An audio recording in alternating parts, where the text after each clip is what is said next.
On this day in working class history, the 24th of February.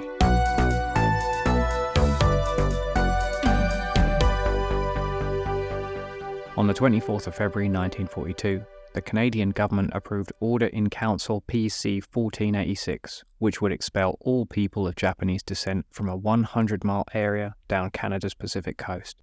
The previous month, Canada had ordered the removal of adult Japanese men, but following the US government beginning internment of Japanese people, Canadian authorities felt emboldened to do likewise. As a result, 22,000 Canadians of Japanese descent, most of whom who had been born and lived their entire lives in Canada, were expelled from their homes. Families were broken up, with many men sent to labour camps and women and children interned elsewhere. While 3,000 wealthier people were permitted to leave the area and buy new homes elsewhere in the country, the vast majority of people of Japanese descent were working class, and they ended up in camps in Slocan Valley, British Columbia.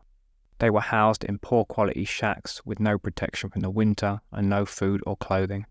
While interned, the government seized any homes, land and personal property of the Japanese Canadians and sold them at rock-bottom prices.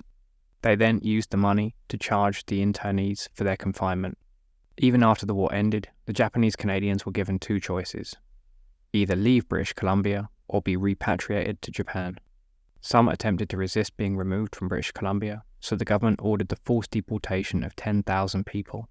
While public opposition eventually ended this policy, 4,000 people had already been deported to Japan, many of whom could not return for years. The wartime West Coast Bar remained in place until 1949. Subsequent Canadian governments defended the plan, although thanks to decades of campaigning by the survivors of the camps, the government eventually apologised in 1988 and paid some compensation to surviving victims.